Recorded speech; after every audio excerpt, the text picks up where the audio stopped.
Olá, meu nome é José Luiz, sou cirurgião geral e digestivo, professor da Universidade Federal do Rio Grande do Norte, e vamos conversar um pouco sobre aderências intestinais, o que seriam aderências intestinais. Um assunto que tem a sua importância clínica, né? Uma condição que não é rara, mas é bem frequente, e que voltou a ser discutido em função da situação de saúde do nosso presidente, do Jair Messias Bolsonaro. Então, questão política à parte, vamos nos ater ao assunto, discutir um pouquinho, entender um pouquinho de que se trata quando a gente fala em aderências intestinais.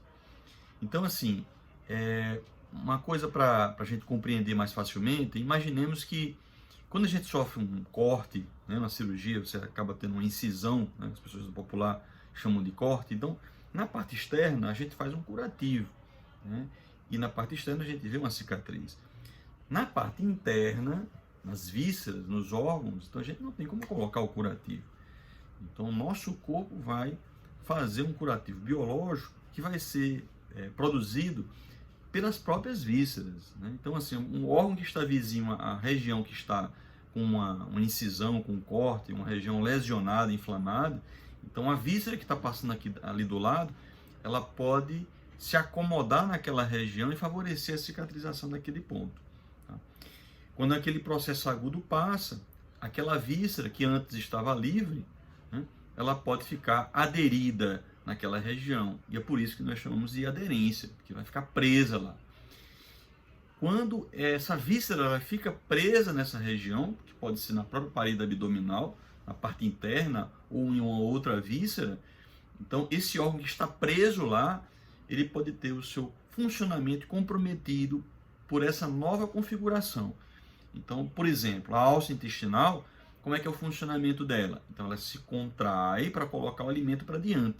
Então, a alça intestinal presa nessa região, ela pode, em algum momento, ficar torcida, sofrer um acotovelamento, né, uma dobra, até uma torção mesmo, e isso gerar uma dificuldade mecânica de colocar o alimento para diante. Então, quando há essa dificuldade, que pode ser uma dificuldade parcial, nós chamamos de suboclusão, ou seja, essa dificuldade ela existe, mas o intestino ainda é capaz de colocar alimento para diante. E pode ser uma obstrução de fato, ou seja, você tem uma obstrução completa e dessa forma o intestino ele não consegue colocar o alimento para diante. Fica secretando, né, secreção digestiva, né, para a sua luz, para o seu interior, tá? Se contraindo vigorosamente, tentando vencer aquele obstáculo. Muitas vezes essa acomodação anômala, né, devido à aderência, ela espontaneamente ela pode se adequar e aí voltar à normalidade.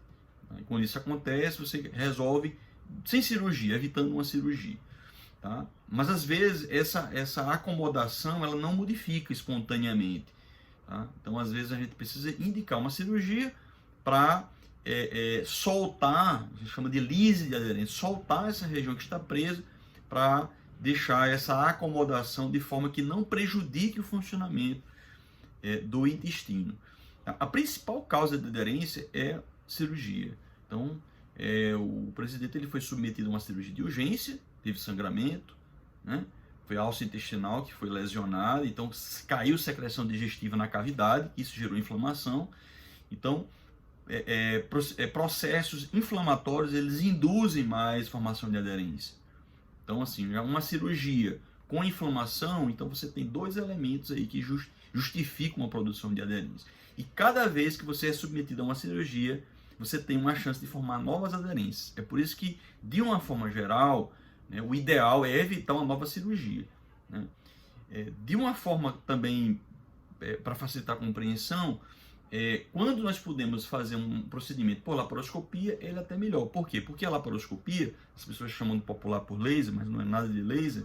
A gente utiliza uma microcâmera e uns portais, né, umas pequenas incisões, onde nós colocamos uns instrumentais longos, né, quando a gente consegue trabalhar dentro da cavidade e soltar essas aderências. Com a videolaparoscopia, então, com uma destruição tecidual é menor, a inflamação é menor, então a chance de ter novas aderências é menor. Mas ainda assim existe, né?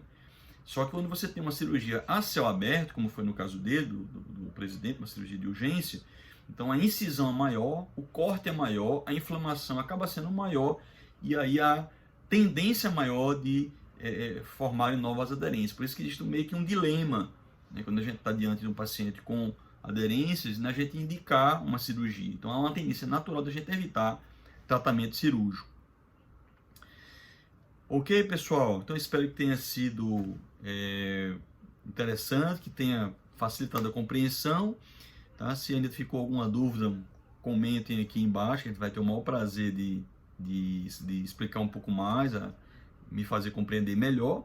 E se você não é inscrito no canal, aproveita a oportunidade, disponível o botãozinho para se inscrever, tá? Dessa forma você vai poder nos acompanhar, tá? Você pode clicar no sininho também, sempre que tiver alguma novidade vocês vão ficar bem a par também. A gente deve abordar outros assuntos comuns no consultório e dessa forma divulgar conhecimento, que a gente disseminando conhecimento, a gente está ajudando as pessoas, né?